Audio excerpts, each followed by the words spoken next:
Hello friends, welcome to exam how. स्वागत करते हैं आपका एग्ज़ाम हाउ में। जैसा कि आप सभी लोग ये जानते हैं कि एप्लीकेशन ऑफ साउंड हम पढ़ रहे थे और कुछ क्वेश्चंस भी हमने किए थे। अगर आपने वो वीडियो नहीं देखा है तो आपको वो देख लेना चाहिए, ठीक है ना। अब उस वीडियो को ज़रूर देख लेना। इससे पहले का जो वीडियो था अच्छे तरीके से हमने एक्सप्लेन किया है। और अगर आप इस पूरे टॉपिक को बहुत ही बढ़िया से समझना चाहते हैं, ठीक है, जैसे कि नाम आप देख रहे हैं कि फिजिक्स फील इट, तो वो फील करना पड़ता है। साइंस है, ठीक है, हर चीज़ एक नेचुरल प्रोसेस से कनेक्टेड होता है। तो यही सब चल रहा है और ये उसके बाद का टॉपिक है। अच्छे अच्छे इसमें भी आप देखोगे काफ़ी बढ़िया टॉपिक है, काफ़ी इंटरेस्टिंग है। और हायर क्लास में जब भी आप जाओगे तो ये चीज़ें काफ़ी इंपॉर्टेंस रखती हैं आपके लिए। अगर आप आईआईटी जेईई के लिए प्रिपरेशन करते हो या फिर नीट के लिए प्रिपरेशन करते हो या फिर किसी भी चीज़ के लिए एज पर ग्रेजुएशन, ठीक है ना, काफ़ी इंपॉर्टेंस रखता है ये टॉपिक, काफ़ी इंपॉर्टेंस रखता है, ठीक है। कुछ यूजेज हम देखेंगे कि यूज कहाँ कहाँ होता है और जैसे रियल लाइफ में यूज कहाँ होता है, ठीक है ना। रियल लाइफ में यूज हम कहाँ करते हैं इन सारी चीज़ों का, ठीक है। किसका यूज देखेंगे तो मल्टीपल रिफ्लेक्शन का हम यूज देखेंगे, ठीक है। देखो मल्टीपल रिफ्लेक्शन का क्या मतलब होता है ना, एक बार ये चीज़ हम आपको क्लियर करवा देते हैं। सॉरी यार, थोड़ा सा हिचकियाँ आ रही हैं आज। तो अगर मल्टीपल रिफ्लेक्शन की अगर हम बात करें, जैसे कि ये एक ना क्या नली है, नली मतलब एक पाइप है, ठीक है ना। जैसे कि रेज के बारे में आपको पता होगा ना कि लाइट रेज, ठीक है, सिमिलर थिंग, जैसे कि मैंने आपको पहले भी बता चुका हूँ कि जिस तरीके से लाइट रे होती है ना, जैसे उसका रिफ्लेक्शन होता है, सिमिलर थिंग्स साउंड में भी वही चीज़ होता है, ठीक है, वैसे ही होता है। इसमें भी कोई खास अंतर नहीं होता। जैसे ये साउंड वेव है, कहीं से ये आ रही है, ठीक है, आने के बाद जैसे यहाँ पे स्ट्राइक की, फिर यहाँ पे स्ट्राइक की, फिर यहाँ पे स्ट्राइक हुआ, फिर यहाँ पे स्ट्राइक हुआ, ऐसे स्ट्राइक करते करते ये क्या होगा ना कि आगे की तरफ ये बढ़ता रहेगा, ठीक है। देखो इसी को कहते हैं मल्टीपल रिफ्लेक्शन ऑफ साउंड।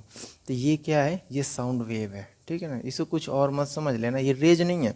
देखो अगर मैं रेज बोलूँ ना, इस वाले चैप्टर में अगर मैं रेज कहीं भी अगर प्रोनाउंस करता हूँ तो उसका डायरेक्टली यही मतलब है कि मैं साउंड को बोल रहा हूँ, ठीक है। मतलब साउंड ना बोल के मैं रेज इसलिए बोल रहा हूँ ताकि आपको अच्छे से समझ में आ सके, ताकि आप ये समझ सके कि हाँ जैसे लाइट होती है ठीक वैसे ये भी ट्रेवल करता है, ठीक है ना। मतलब सिमिलर थिंग्स है, काफ़ी चीज़ें इसमें मिलती हैं, एग्जैक्ट सेम नहीं होता है बट सिमिलर थिंग्स हैं, ठीक है। तो ये साउंड वेव है और ये ऐसे क्या है ना, किसी भी पाइप में ऐसे मतलब कोई नली है, इस तरीके से ये ट्रेवल करती है, कोई मीडियम है, ठीक है। अब नली खाली नहीं, कुछ भी मान लो ये मीडियम है, जैसे एयर हुआ इसमें, अभी जो भी है, ठीक है ना। तो ये फिलअप है, ये मीडियम है। तो इसमें देखो जो पहला यूज है जिसको हम कहते हैं ना मेगाफोन्स। अब मेगाफोन्स कौन सी बला है, देखो पहले मैं ये चीज़ क्लियर कर देता हूँ कि अगर आपको ये वीडियो पसंद आए तो इसको लाइक ज़रूर कर लेना और इस वीडियो को पूरा देखना, काफ़ी बेनिफिशियल होगा तुम्हारे लिए, ठीक है, आपके लिए भी बेनिफिशियल होगा, जो भी आप जिस तरीके जिस लैंग्वेज में आप समझ सको। और चैनल को अगर आपने सब्सक्राइब नहीं किया तो आप सब्सक्राइब कर लेना, ठीक है ना, इस चैनल को सब्सक्राइब जरूर कर लेना। और ऐसे ही चीज़ें आपको मिलती रहेंगी, काफ़ी बेहतरीन चीज़ें। और जैसा कि आपको हम पहले भी इससे पहले वाले वीडियो में हम बताए थे, अगर आप इंटरेस्टेड हो तो आप कमेंट करोगे तो हम आपको वो प्रोवाइड करा सकते हैं। मल्टीपल चॉइस क्वेश्चंस हम आपको प्रोवाइड कराएंगे, या फिर एक या दो सेशन हम मल्टीपल चॉइस पे लेकर आएंगे, जिसमें हम क्या करेंगे कि हर टॉपिक पे, ठीक है, एक सिंगल टॉपिक पे हम मल्टीपल चॉइस टाइप के ढेरों सारे क्वेश्चंस आपको कराएंगे, एक सिंगल वीडियो में करा देंगे या फिर दो वीडियो में करा देंगे, ठीक है ना। तो जैसे कि अगर मैंने इस तरीके की चीज़ें अगर करवाना शुरू किया तो कॉन्सेप्ट काफ़ी क्लियर हो जाएगा, बट वो देखने वाले भी होने चाहिए, ठीक है। अब इसे भी अगर आप पूरा नहीं देखोगे तो फिर उस सारी चीज़ों का कोई मतलब नहीं निकलता है।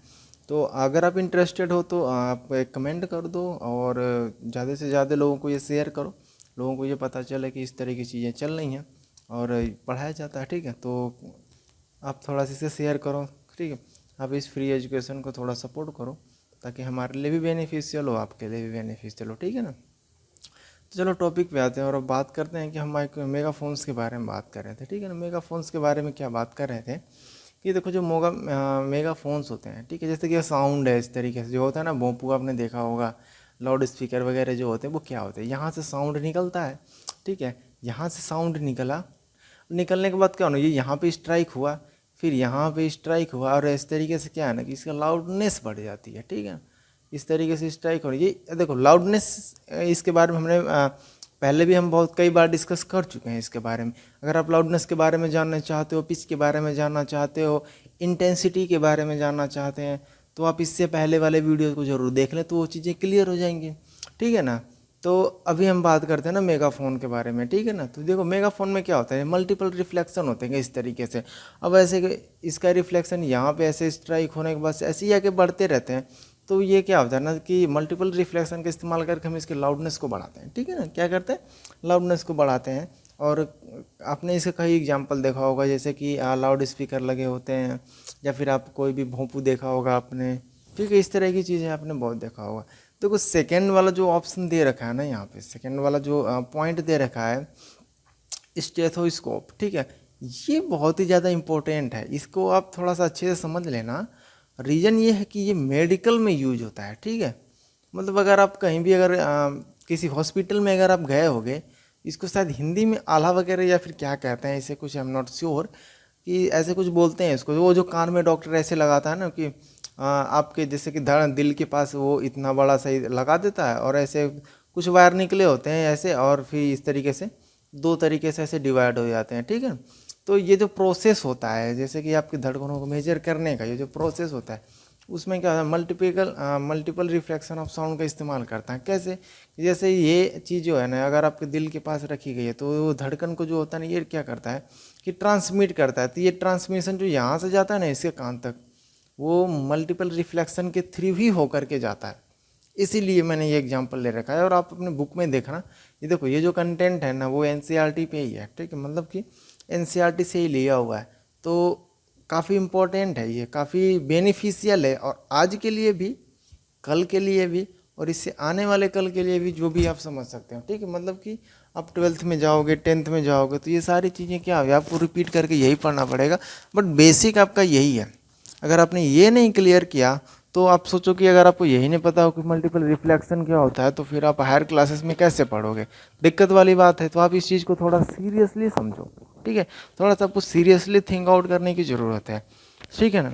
तो स्टेथोस्कोप के बारे में समझो ना, कि वो आला या फिर क्या उसको हिंदी में बोलते हैं, आई एम नॉट श्योर, कि वो क्या करते हैं ना, कि वो दिल के पास लगाते हैं, या फिर वो आपको कभी हाथों के पास ऐसे लगाते हैं, और फिर वो कान में दो इस तरीके से लगा के सुनते हैं, ठीक है।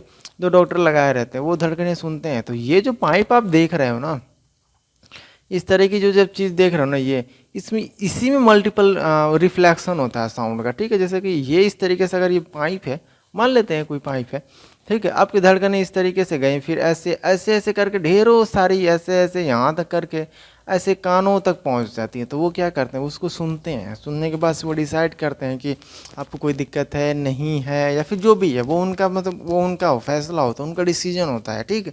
हमें तो ये पढ़ना है ना कि मल्टीपल रिफ्लेक्शन क्या होता है, मेडिकल थोड़ी ना करना है। तो इस चीज़ को समझो आप, ठीक है। मल्टीपल रिफ्लेक्शन का इस्तेमाल देखो यहाँ पे करते हैं। और दूसरा देखो कॉन्फ्रेंस हॉल या सिनेमा हॉल में क्या होता है। अब देखो थोड़ा सा मैं स्लाइड को क्लियर कर देता हूँ, ठीक है ना। तो उसके बाद से समझते हैं कि मान लो कि ये जो रूफ है किसका है, ये कोई भी सिनेमा हॉल है, ये हमने उसका रूफ डिजाइन कर दिया या फिर इस तरीके से बना दिया, ठीक है। और एक ये क्या है ना, बड़ी सी स्क्रीन लगी हुई है, और आप यहाँ पे मान लेते हैं कि कोई साउंड है, ठीक है ना, इस तरीके से साउंड है। तो ये साउंड है, ये स्क्रीन है, ठीक है। तो जो साउंड से जो आवाज़ निकलती है ना, वो इस तरीके से स्ट्राइक होती है रूफ पे जाके, ठीक है ना। रूफ पे जाके के फिर ऐसे आपस में देखो ऐसे स्ट्राइक होती रहती हैं, उसके बाद ये आप तक पहुंचती हैं। तो यहाँ भी मल्टीपल रिफ्लेक्शन का आपको इस्तेमाल दिखेगा, ठीक है। देखो थोड़ा सा फील करो इन सब चीज़ों को। कभी तो थिएटर में गए होगे ना, अगर नहीं गए हो तो घर पे तो सुने ही होगे ना, ठीक है, घर पे भी सुन लो। तो घर पे में क्या होता है, जो दीवारें होती है देखो ना, वो किस तरीके रफ दीवारें होती हैं, जो सरफेस होता है ना रफ होता है। तो वहाँ पे क्या होता है ना, मल्टीपल रिफ्लेक्शन होता है साउंड का। अब वो क्या होता है ना कि कैंसल आउट हो जाता है, अब इनको नहीं सुनाई देता ना वो, क्योंकि अब मान लो कि तुम थिएटर में मूवी देख रहे हो, और जैसे कि मान लो कि तुम शोले देख रहे हो, शोले में ये डायलॉग देता है कि ठाकुर मैं तेरा हाथ काट लूंगा। अब यार ठाकुर हाथ काट लूंगा हीरो ने, या फिर जो गब्बर ने तो एक बार बोला ना, तुम्हें तो 10 बार सुनाई देगा। अब 10 बार तुम सुनोगे ठाकुर ने हाथ काट दिया, ठाकुर ने हाथ काट दिया, ठाकुर ने हाथ काट दिया, कि सॉरी ठाकुर, ठाकुर मुझे तेरा हाथ चाहिए, ठाकुर मेरा तेरा हाथ चाहिए। और यार तू सुन के तुम थक जाओगे कि 10 बार तो एक ही बात सुनाई दे रही है। मूवी पता चल गई ठाकुर से हट के कहीं और चली गई, और तुम अभी भी ठाकुर के हाथ काट दे रहे हो, ठीक है। तो ऐसी चीज़ें ना हो, इस वजह से क्या करते हैं ना कि इसका सरफेस है ना वो रफ बनाते हैं, ठीक है। उसमें तुम कभी भी देखना, अब कभी भी जैसे थिएटर में जाना, ठीक है, थिएटर में जाओगे तो वहाँ पे देखना कि जो रूफ होती है उसमें कुछ लगा रहता है ब्लैक ब्लैक कलर का, उसमें होल बने रहते हैं, तो वाइट कलर का भी कहीं कहीं होता है, उसमें होल बने होते हैं। तो वो होल इसीलिए जनरेट किया गया होता है ना कि ये जो मल्टीपल जो रिफ्लेक्शन हो ना उसको कैंसल आउट कर दें, मतलब कि जैसे कि यहाँ से साउंड है, साउंड निकले उसके बाद से इधर उधर कट पोट करके इधर उधर तो आप तक वो ना पहुँचे, वो खत्म हो जाए उधर ही, ठीक है ना, इस वजह से करते हैं। तो यहाँ भी देखो मल्टीपल रिफ्लेक्शन का इस्तेमाल होता है।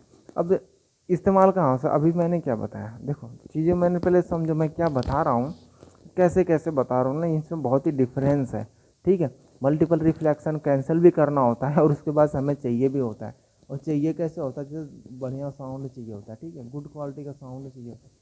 तो ये ना मान लो कि साउंड है, ठीक है, अब ये साउंड यहाँ से निकला, ये रिफ्लेक्शन होकर ना ठीक यहाँ पे, जैसे यहाँ पे लोग बैठे हुए हैं, ऐसे ऐसे लोग बैठे हुए हैं, ठीक है, तो इन तक साउंड कैसे आता है, अब यहाँ पे ये मान लो दीवार है, साउंड ऐसे निकला फिर यहाँ तक पहुँचा, यहाँ भी ऐसे स्ट्राइक हुआ इस तरीके से, यहाँ भी दीवार है, यहाँ पे पहुँचा, डायरेक्ट भी पहुँचता है, तो इस तरीके से इस्तेमाल होता है, मतलब इस्तेमाल करते नहीं है, तो बना कुछ ऐसा डिज़ाइन कर देते हैं, कुछ ऐसा क्या डिज़ाइन करते हैं वो इस तरीके से बना ही देते हैं।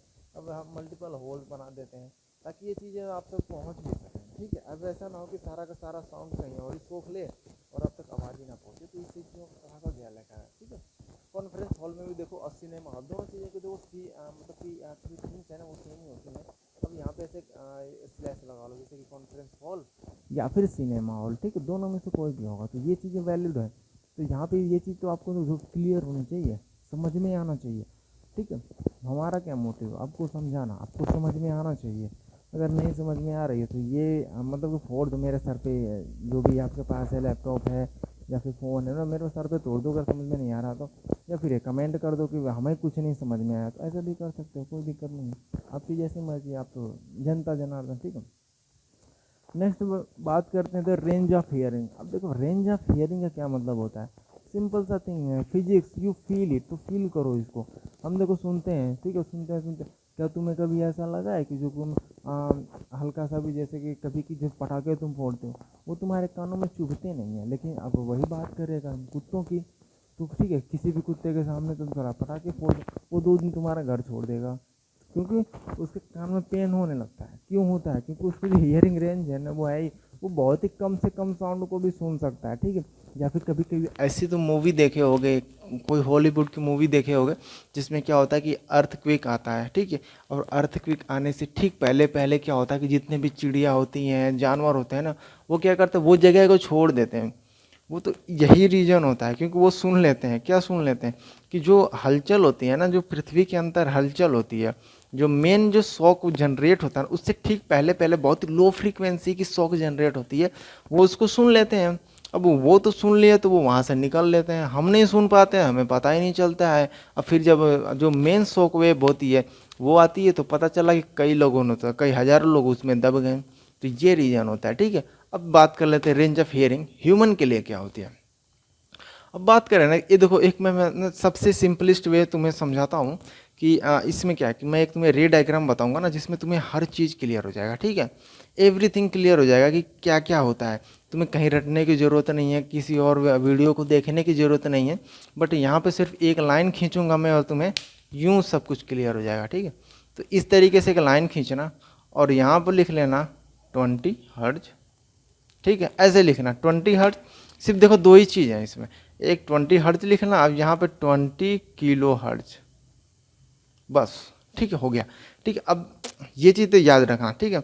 अब देखो मैं बता देता हूँ ह्यूमन के लिए क्या होता है। ह्यूमन के लिए जो मिनिमम होता है ना वो 20 हर्ट्ज से, और जो मैक्सिमम होता है 20 किलो हर्ट्ज तक होता है, ठीक है ना, 20 किलो हर्ट्ज। और जो डॉग्स है ना, जो मैक्स टू मैक्स कितना सुन सकते हैं, 25 किलो हर्ट्ज तक ये सुन सकते हैं, ठीक है ना। इसके बाद जैसे ही ज़्यादा होता है ना, जो फ्रीक्वेंसी ज़्यादा होती है, तो फिर वो इस वजह से क्या होता है, उनके कान में पेन होने लगता है, उनके कान में दर्द होने लगता है, उनको चुभन सी होने लगती है, ठीक है। तो अगर आप जैसे कि अगर आपने कभी देखा होगा कि किसी वीडियो में देखा होगा कि कोई पटाखे किसी ने फोड़ दिया ना कुत्ते के पास या फिर किसी या जानवर के पास, तो वो क्या ना वो भग जाते हैं वहाँ से, तो यही रीज़न होता है। अब वो उस चीज़ को वो बर्दाश्त नहीं कर पाते, इसलिए वो भग जाते हैं, ठीक है ना। अब देखो, अब हियरिंग रेंज की हम बात कर रहे थे, तो ये जो रेंज अब देख रहे हो ना 20 हर्ट्ज से 20 किलो हर्ट्ज तक, ठीक है, ये देखो हियरिंग रेंज है ह्यूमन के लिए, ठीक है। तो ये तुम्हें याद रखनी है, थोड़ा सा इसको रिमेंबर देखो करना, कुछ चीज़ें हैं जिन्हें आपको क्या करना है ना कि रिमेंबर करना है, ठीक है। तो ये अपने दिमाग में ना एक फिगर सा एक ड्रॉ कर लेना कि 20 to 20 किलो हर्ट्ज, ठीक है। 20 to 20 किलो हर्ट्ज भी याद कर लोगे ना तो कोई बहुत बड़ी दिक्कत वाली बात नहीं है। अब देखो एक सवाल उठता है, इस सवाल ये उठता है कि अगर 20 हर्ट्ज से फ्रीक्वेंसी अगर लो हो जाए, इस वाले से फ्रीक्वेंसी लो हो जाए तो इस वाले जोन को क्या कहेंगे, और अगर 20 किलो हर्ट्ज से ज़्यादा हो जाए तो इस वाले जोन को क्या कहेंगे, ठीक है ना। ये चीज़ है।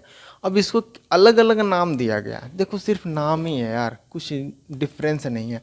अब यार सिंपल सी चीज़ है, 20 किलो हर्ट्ज से ज़्यादा हो गया उसको अलग नाम दे दिया, इनकी बात है यार, इनकी दुनिया है। 20 हर्ट्ज से कम हो गया तो कुछ और नाम दे दिया, मतलब एक है ना कि इन्होंने नाम ही बदल दिया है, बस नाम बदले जा रहे हैं। 20 किलो हर्ट्ज से ज़्यादा हो गया तो उसको ये मतलब इनके ऊपर डिपेंड करता है, ये इन्होंने इसको क्या बोल दिया, अल्ट्रासोनिक बोल दिया। अब जैसे हमारे जैसे स्टूडेंट या फिर आप जैसे स्टूडेंट में भी अल्ट्रासोनिक हम रटते रह जाते हैं, लेकिन यहाँ पे रटने की ज़रूरत नहीं है। आप जैसे याद करोगे कैसे कि जिसे हम क्या बोलते हैं, अल्ट्रासोनिक, ठीक है।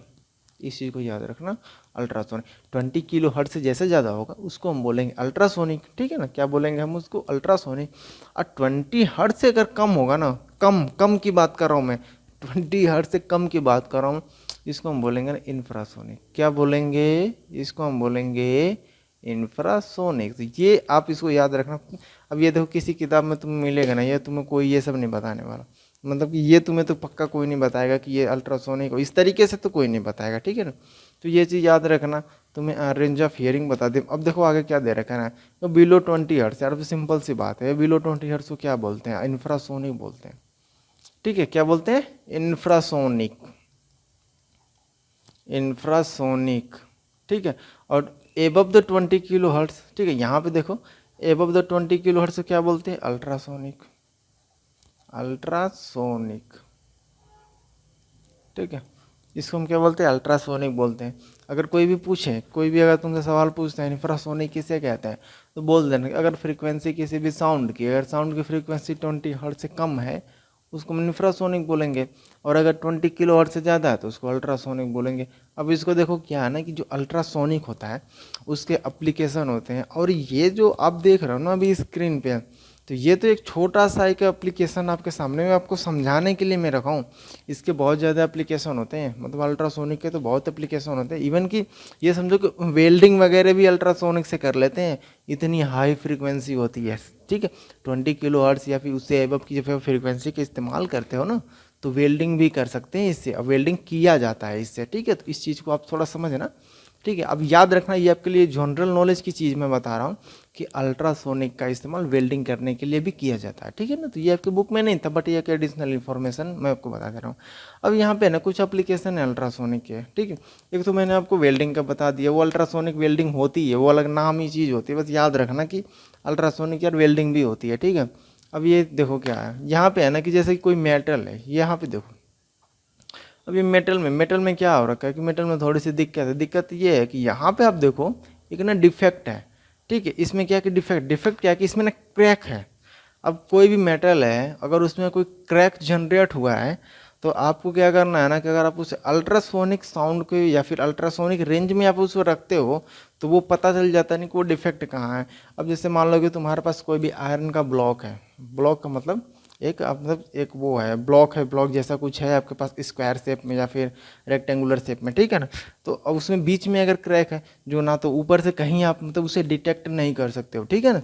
तो उस चीज़ को देखने के लिए हम क्या करते हैं ना कि अल्ट्रासोनिक इंस्पेक्शन करते हैं। अब जैसे कि मान लो कि जैसे बड़ी बड़ी कंपनियाँ जैसे होंडा हो गया या फिर ये निसान वगैरह हो गए, ये जो बड़ी बड़ी कंपनियाँ हैं जो इंजन डिजाइन करती हैं, इंजन बनाती हैं, इंजन में जैसे कि पिस्टन वगैरह ये बनाती हैं, तो उस तरीके के जो डिफेक्ट होते हैं ना ये चेक करते हैं कि कहीं ऐसा तो नहीं ना कि अगर हमने इंजन बनाया या फिर हमने अगर पिस्टन बनाया है तो कोई डिफेक्ट हो, तो उस डिफेक्ट को चेक करने के लिए इस मेथड का इस्तेमाल करते हैं। तो इंजीनियरिंग में भी इसका अच्छा खासा इस्तेमाल है, ठीक है। वो आप आगे चल के किसी भी हायर क्लासेस में आप जाओगे तो ये चीज़ें आपको और अच्छे और मतलब डीपली बताए जाएंगे, ठीक है ना। तो इस चीज़ को आप थोड़ा सा समझो कि डिफेक्ट को एनालाइज करने के लिए भी हम अल्ट्रासोनिक का इस्तेमाल करते हैं, ठीक है। तो एक बार देख लेते हैं यहाँ पे स्टेटमेंट में कुछ लिखा हुआ है, तो एक बार रीड कर लेते हैं लाइन बाय लाइन करते हैं, देखते हैं क्या लिखा है। Ultrasonic is generally use to clean the part located in hard to reach place. अब जैसे कि मान लो कि कोई ऐसी जगह है, कोई जैसे मान लो इक्विपमेंट है जहाँ पे आप क्या करते हो ना, आपका हाथ नहीं पहुँचता है, उसको आपको साफ़ करना है, तो कैसे करोगे आप साफ़? उसको साफ़ करने के लिए आप अल्ट्रासोनिक का भी इस्तेमाल कर सकते हो। कैसे इस्तेमाल करोगे कि अगर अल्ट्रासोनिक वेव होते हैं, उनकी फ्रीक्वेंसी कितनी होती है? 20 किलोहर्ट्ज़ से ज़्यादा होती है। तो अगर अल्ट्रासोनिक की फ्रीक्वेंसी 20 किलोहर्ट्ज़ से ज़्यादा है, तो अगर आप इस वेव को उसके थ्रू पास कराओगे ना, तो वाइब्रेशंस जनरेट होंगे, ठीक है ना। तो वाइब्रेशन की वजह से क्या होगा कि जो भी उसमें जो पार्टिकल्स होंगे, ठीक है, वो क्या होंगे, जैसे डस्ट पार्टिकल है, वो अपनी जगह को छोड़ देंगे, इतना तेज़ी से वाइब्रेशन होगा, तो वो हट जाएंगे, ठीक है ना। तो उसे क्लीनिंग में भी इसका इस्तेमाल करते हैं।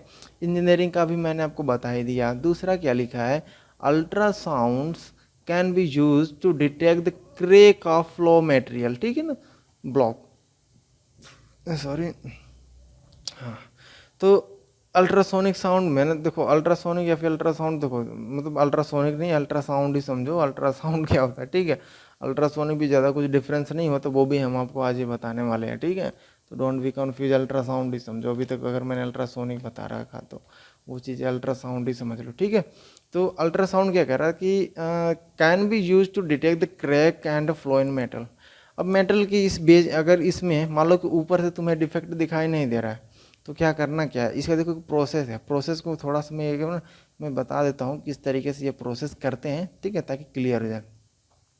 अब यहाँ पे आप जो देख रहे हो ना, ये क्या है ना कि ये जनरेटर है। जनरेटर मतलब वो इलेक्ट्रिसिटी जनरेटर नहीं है, अल्ट्रासाउंड जनरेटर, जो क्या करता है, जनरेटर।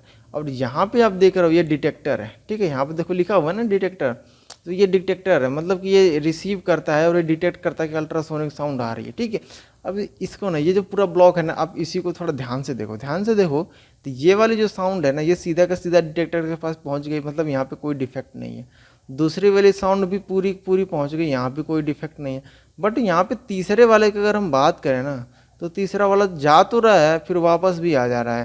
तो इसका मतलब ये हो गया कि यहाँ पे जो डिटेक्टर लगा हुआ ना, इसको कुछ मिल नहीं रहा है। मतलब ये जो रिसीवर है ना, ये जीरो रीडिंग दिखाएगा, इसके पास कोई भी रिसीविंग नहीं है, कुछ आ नहीं रहा है, तो ये जीरो दिखाएगा, ठीक है। चौथा भी आपको जीरो दिखाएगा क्योंकि डिफेक्ट थोड़ा सा बड़ा है, ठीक है। पांचवा और छठवा क्या है, यहाँ पे कोई डिफेक्ट नहीं है। अब डिफेक्ट एनालाइज करने के लिए हम क्या करेंगे कि डिफेक्ट एनालाइज करने के हमें ये पता है कि अगर यहाँ पे डिफेक्ट है, तो ये वाला जो डिटेक्टर है ना, ये अपना कुछ बताएगा नहीं, मतलब ये रिसीव नहीं करेगा अल्ट्रासाउंड को। अब अल्ट्रासाउंड को रिसीव नहीं करेगा, तो हम ये समझ जाएंगे कि यहाँ के बीच में कुछ ना कुछ गड़बड़ है। तो वो क्या गड़बड़ हो सकती है, वो सिर्फ एक ही गड़बड़ हो सकती है कि यहाँ पे कोई ना कोई क्या है कि डिफेक्ट है, ठीक है। तो ये एनालाइज करते हैं कि किस तरीके से डिफेक्ट जो होते हैं, या फिर किस तरीके के डिफेक्ट होते हैं, इनको मतलब किस तरीके के है ना, ये फिगर तक ड्रॉ हो जाता है इसका, ठीक है ना। तो ये चीज़ें समझ में आ गई ना, आगे बढ़ते हैं, ठीक है। आगे है इन कार्डियोग्राफी अल्ट्रासोनिक वेव्स, ठीक है। यहाँ पे क्या लिखा है, ultrasonic waves are made to reflect from various part of heart and from the image of heart. This technique is called the echocardiography, ठीक है। अब यार ये देखो इकोकार्डियोग्राफी क्या है, ये तुम्हारा हार्ट का है ना इमेज तक बना देगा कि तुम्हारा जो हार्ट है वो किस तरीके का है, वो यही ये कहना चाह रहा है, ठीक है। तो ये जो प्रोसेस होता है, अब जैसे मान लो कि किसी को जैसे स्टोन हो जाता है, किसी को पथरी हो जाती है, यार कैसे पता चलेगा? अब किसी का पेट फाड़ के थोड़ी ना कोई देखेगा, मतलब कि ये क्या काफ़ी कॉस्टली हो जाएगा, बेचारा बीमार हो जाएगा, दवा लेना पड़ेगा। तो उसको भी क्या कर, अल्ट्रासोनिक साउंड होती है, उसी साउंड से क्या करते हैं, चेक करते हैं कि उसको पथरी है कि नहीं है। तो इतना वाइडली मतलब समझ लो कि एक इतनी इंटरेस्टिंग चीज़ तुम पढ़ रहे हो, तो इस चीज़ को फील करो ना कि इनकेस अगर कोई भी जाता है टेस्ट कराने के लिए, तो उसको क्या करते हैं, अल्ट्रासाउंड से पास कराते हैं। आपने कभी सुना होगा ना, ये मेडिकल टर्म ही है अल्ट्रासाउंड। तो अल्ट्रासाउंड से क्या करते हैं, यही सारी चीज़ें चेक करते हैं, इमेज तक ड्रॉ करते हैं, ठीक है। तो अब ये एक प्रोसेस है, मतलब इसका एक नाम है, स्पेसिफिक नाम है, ठीक है। इकोकार्डियोग्राफी एक नाम है। जैसे कार्डियोग्राफी जब जहाँ भी आ जाना तो समझ लेना कि दिल से संबंधित कुछ बात हो रही है, ठीक है। कार्डियोग्राफी का मतलब ये हुआ। तो ultrasonic wave are made to reflect from the various part of heart and form an image of heart. This technique is called the echocardiography, ठीक है। तो ये चीज़ समझ में आ गई होगी कि अगर हार्ट का इमेज ही बनाना हुआ ना, तो अल्ट्रासोनिक जो साउंड होती है ना, अल्ट्रासोनिक जो वेव्स होती हैं, वो कितनी इंपॉर्टेंस रोल प्ले कर रही हैं in the field of medical. ठीक है, मेडिकल फील्ड में भी बहुत ज़्यादा इनका वाइड रोल है। अब एक देखो स्कैनर है, सिमिलर थिंग है जैसा कि मैंने आपको बताया था। अब इसमें क्या है ना कि एक इंस्ट्रूमेंट होता है। अब ये सारे नाम है, थोड़ा सा आपको पढ़ना पड़ेगा और कुछ नहीं है। ठीक है, ये सारी चीज़ें थोड़ी सी आपको देखनी पड़ेंगी। तो इसमें क्या कह रहा है कि अल्ट्रासाउंड स्कैनर ये इंस्ट्रूमेंट है which use to ultrasonic wave. अब इससे पहले भी देखो यूज तो सारी अल्ट्रासोनिक वेव ही कर रही हैं। 20 kHz से एबव हुआ तो अल्ट्रासोनिक वेव का ही इस्तेमाल करेंगे। ठीक है, for getting image of internal organs of the human body. जैसे कि मान लो कि जैसे किडनी हो गया या फिर कोई भी इंटरनल ऑर्गन्स हो गए, अगर वो डैमेज हैं या फिर उनमें स्टोन्स हैं या फिर कोई दिक्कत है, कोई सी तरीके कोई प्रॉब्लम है ना, तो उस चीज़ को फाइंड आउट करने के लिए बिना किसी ऑपरेशन के, बिना किसी चीड़ फाड़ के, तो हम इसे अल्ट्रासाउंड स्कैनर का इस्तेमाल करते हैं। ठीक है, मेडिकल में इसका बहुत यूज होता है। मैं आपको कई बार ये बता दिया, मेडिकल में इसका क्या है, बहुत ही वाइडियल यूज होता है। ठीक है ना। अब नेक्स्ट, अब देखो अभी तक हमने क्या पढ़ा कि मेडिकल में इसका यूज होता है। अब देखो इसका ना सिक्योरिटी में भी बहुत, नेशनल सिक्योरिटी की हम बात करें, नेशनल सिक्योरिटी में भी इसका बहुत इस्तेमाल करते हैं। कई आप मूवी देखे होंगे जिसमें टॉर्पीडो वगैरह का इस्तेमाल करते हैं, उनको फाइंड आउट करने के लिए भी इसका चीज़ का इस्तेमाल करते हैं। अब देखो एक सोनार है, सोनार क्या होता है कि साउंड नेविगेशन एंड रेंजिंग। ठीक है, ये तो फुल फॉर्म होता है ना, जो कभी कभी देखो एग्जाम में कभी कभी पूछ लेता है, तो ये थोड़ा सा इंपॉर्टेंट टर्म था, इसको याद रख लेना कि इसका फुल फॉर्म क्या होगा। अभी इसका मतलब थोड़ा सा याद तो तुम्हें करना ही पड़ेगा कि साउंड नेविगेशन एंड रेंजिंग। ठीक है, अब ये किस तरीके की डिवाइस होती है, तो ये चीज़ थोड़ा सा लिखा हुआ है, एक बार रीड कर लेते हैं इसको। Sonar is a device that use ultrasonic wave to measure the distance, direction and the speed of under water object. ठीक है, अब अंडर वाटर ऑब्जेक्ट का मतलब ये क्या होगा, जैसा कि मैंने आपको यही बताया कि जैसे ये कोई भी एक तारपीड़ो है। ठीक है, अब इसकी स्पीड क्या है, अब ये मान लो कि सरफेस है तो इसकी डेप्थ क्या है, तो ये सारी कुछ पता कर सकते हैं इसी वजह से। ठीक है, अब यहाँ पे देखो एक छोटा सा मैंने एक एग्जांपल ले रखा है जो आपकी बुक से लिया हुआ है, तो इस फिगर को ना एक बार मैं समझाने की कोशिश करता हूँ किस तरीके से ये वर्किंग करता है। ठीक है, इसका वर्किंग कंडीशन क्या है, जैसे वर्क कैसे करता है। अब ये ठीक है, अब यहाँ पे देखो ये क्या है कि ट्रांसमीटर है, ये क्या है कि ट्रांसमीटर है, और ये क्या है रिसीवर है। ठीक है, ट्रांसमीटर का काम क्या होता है कि वो क्या करता है, अल्ट्रासोनिक वेव को ट्रांसमिट करता है, मतलब छोड़ता है। और रिसीवर क्या करता है कि जो भी अल्ट्रासोनिक वेव वापस रिटर्न होकर के आती हैं, वो उनको क्या करता है कि रिसीव करता है। तो उसे क्या बोलते हैं, डिटेक्टर बोलते हैं। ठीक है ना, उसे क्या बोलते हैं, डिटेक्टर बोलते हैं। अब यहाँ पर देखो कि यहाँ पे जैसे ट्रांसमीटर है, ट्रांसमीटर ने क्या किया कि यहाँ से ट्रांसमिट किया, ट्रांसमिट करने के बाद से ठीक ऊपर की तरफ ये रिसीवर ने इसको रिसीव किया। अब ये जो अल्ट्रासोनिक वेव है, अल्ट्रासाउंड है या फिर अल्ट्रासोनिक वेव, वो ऊपर की तरफ भी जाएंगी कब, स्ट्राइक होकर। ठीक है, थोड़ा सा और अच्छे से इसको समझने की कोशिश करते हैं।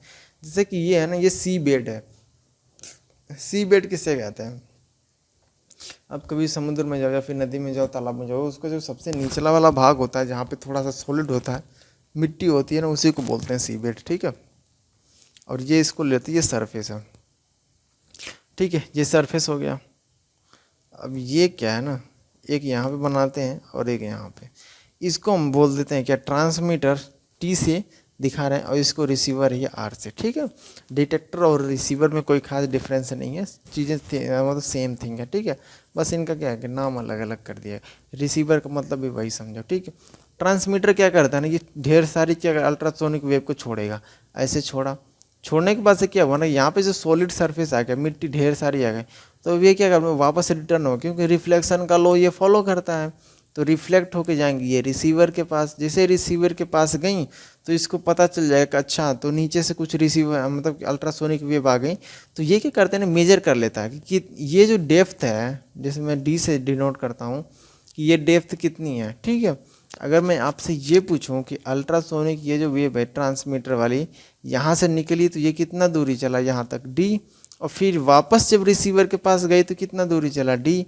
तो इसका मतलब जो टोटल डिस्टेंस होगा वो कितना हो जाएगा, 2D हो जाएगा। कैसे कि डी तो ये यहाँ तक ले रहा है, फिर वापस जाने में भी तो डी ले रहा है ना, तो ये 2D हो जाएगा। ठीक है, देखो एक क्वेश्चन है छोटा सा, काफ़ी बेहतरीन क्वेश्चन है, इसी को अगर समझ लोगे तो काफ़ी काम आएगा। ठीक है, तो इसी को थोड़ा समझ लेना, क्वेश्चन काफ़ी बेहतरीन मैंने यहाँ पे लगा रखा है और ये भी आपके बुक से, अगर बुक में अगर देखना चाहो तो आपको ये मिल जाएगा, ठीक है। तो ये क्वेश्चन क्या कह रहा है, क्वेश्चन क्या कह रहा है, एक बार ना रीड करते हैं, पहले क्या करते हैं रीड कर लेते हैं।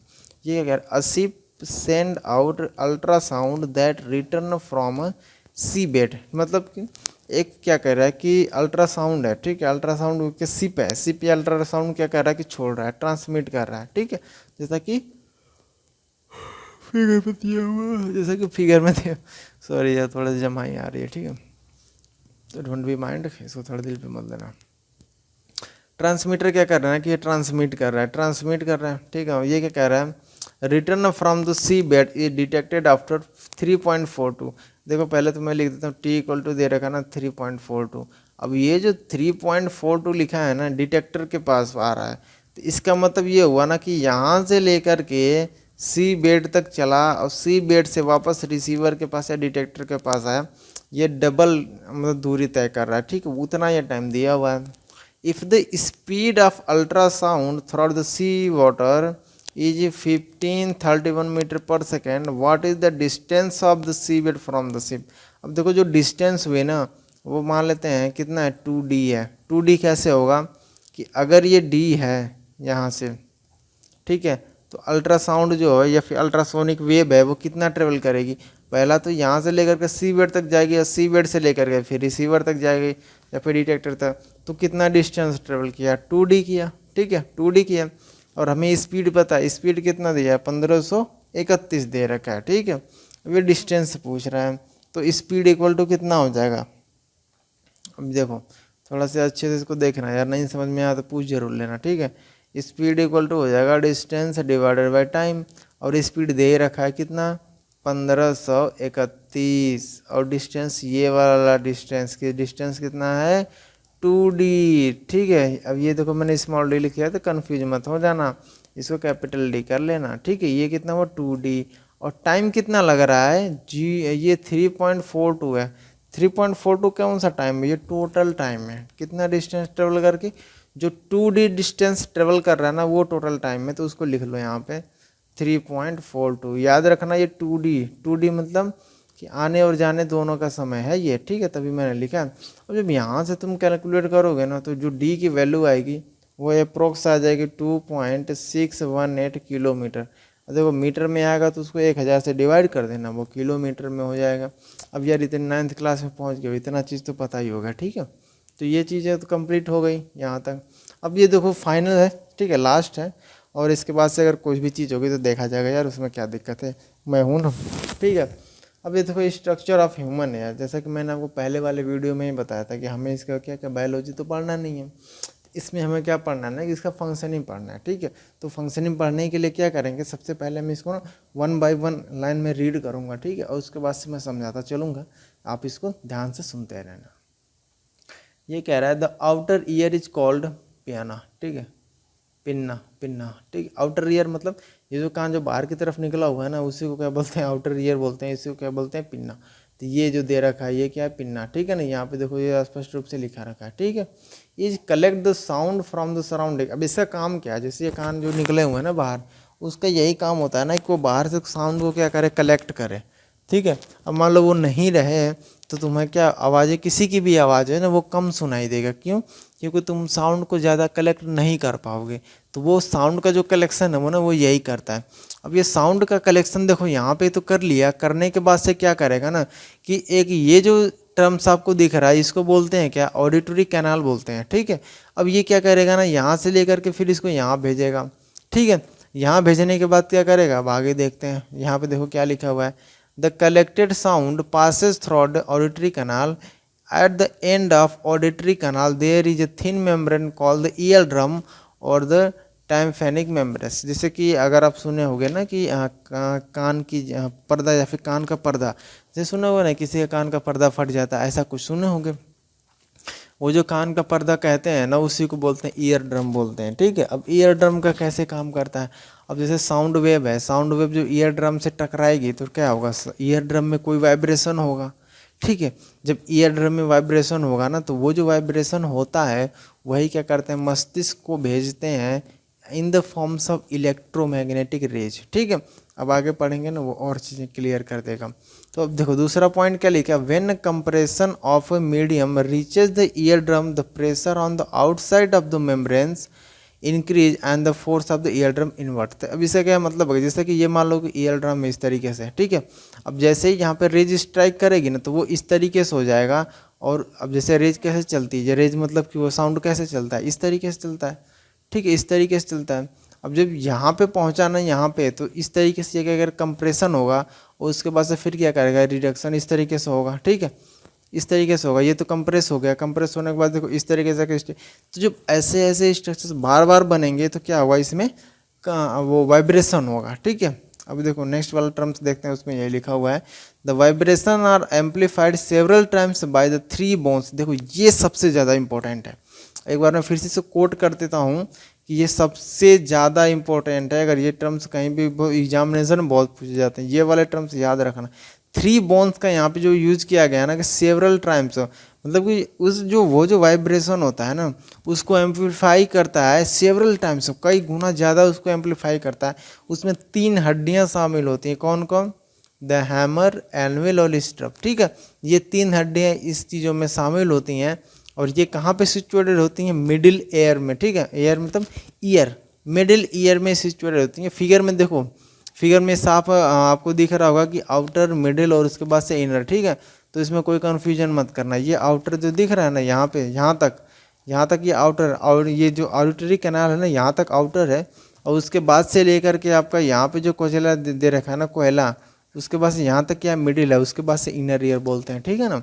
तो ये 3 हड्डियाँ थोड़ा सा ध्यान रखना, ये याद रखना, ये बहुत ज़्यादा इंपॉर्टेंट है एग्जामिनेशन के पॉइंट ऑफ व्यू से, ये काफ़ी इंपॉर्टेंट है, ठीक है। नेक्स्ट देखो जो पॉइंट है क्या लिखा है, the middle ear transmit the amplified pressure variation received from the sound wave to the inner ear. मतलब इनर ईयर अब क्या करता है, मिडिल ईयर क्या करता है, उसको एम्पलीफाई किया, एम्पलीफाई करने के बाद से वो इनर ईयर को भेजता है। अब इनर ईयर का काम देखो क्या होता है, इनर ईयर क्या करता है, the pressure variation are turn into electrical signal. अब ये देखो ये चीज़ें थोड़ी सी, अब ये जो मल्टीपल चॉइस ऑफ क्वेश्चन होता है ना, इसी तरीके के क्वेश्चन आते हैं, ठीक है। अब जो मिडिल ईयर होता है, मिडिल ईयर क्या करेगा, जो एम्पलीफाइड जो साउंड होता है ना उसको इनर ईयर को भेजता है। और इनर ईयर क्या करता है, जो प्रेशर का वेरिएशन होता है उसको इलेक्ट्रिकल सिग्नल में कन्वर्ट कर देता है, ठीक है। किस में कन्वर्ट करता है, इलेक्ट्रिकल सिग्नल में कन्वर्ट कर देता है। और ये कहाँ पे होता है, कोचला में होता है, कोसला या फिर जो भी आप प्रोनाउंस करते हो इसको इस तरीके से प्रोनाउंस कर लेना, जो भी आप मतलब करते हो, ठीक है, कोसला में होता है, ठीक है। अब ये जो आप देख रहे हो ना इस तरीके से, जो ये जो आप स्प्रिंग की तरह ये घुमा हुआ यही है कोसला, ठीक है, तो इसको बोलते हैं, ठीक है। तो यहाँ पे क्या करता है ना कि ये इलेक्ट्रिकल सिग्नल को क्या करता है, मतलब कि ये जो वेरिएशन होता है ना, प्रेशर में वेरिएशन होता है, ये इससे को इलेक्ट्रिकल सिग्नल में कन्वर्ट कर देगा, ठीक है। नेक्स्ट देखो कि these electrical signals are send to the brain via the auditory nerve and the brain interprets them as a sound. अब क्या करता है, अब देखो ये लास्ट पॉइंट है कि जो ये इलेक्ट्रिकल सिग्नल होते हैं इनको क्या ब्रेन को भेजा जाता है। अब ब्रेन को किस तरीके से भेजा जाता है, किस वे से भेजा जाता है, जो ऑडिटरी नर्व्स होती हैं उनके थ्रू भेजा जाता है। और उसी को ब्रेन रीड करके क्या कहता है, आपको सुनाता है, और हम क्या कहते हैं कि ये इसे साउंड है, ठीक है ना, यही होता है। और इससे ज़्यादा कुछ भी नहीं है। अगर इस टॉपिक में किसी भी तरीके कोई कन्फ्यूजन हो तो आप कमेंट करना, आपको रिप्लाई मिलेगा, आंसर मिलेगा। और अगर आपको क्वेश्चंस काफ़ी लेंदी होता है, जैसे कि अगर आपने कहा कि कुछ समझ में ही नहीं आया या फिर इस तरीके से कुछ, तो हम एक सेपरेट वीडियो बना के आपके लिए मतलब आपको हम सेवा में आपकी सेवा में हम वो तत्पर हैं, जैसे कि हम आपको सेवा में हाजिर करेंगे। एक नया वीडियो हम आपको बना के ज़रूर आपको समझाने की पूरी कोशिश करेंगे। वैसे हमने पूरी कोशिश तो यहाँ भी किया है, बट अगर आपको समझ में नहीं आता तो लेट मी नो कि आपको क्या समझ में नहीं आया, ये जानना मेरे लिए काफ़ी ज़रूरी है, ठीक है। तो आज के लिए बस इतना ही रहने देते हैं, और उसके बाद से फिर मिलेंगे। इसके बाद से क्वेश्चंस करेंगे, ढेर सारे क्वेश्चंस करेंगे, और उसके बाद से क्वेश्चंस करेंगे।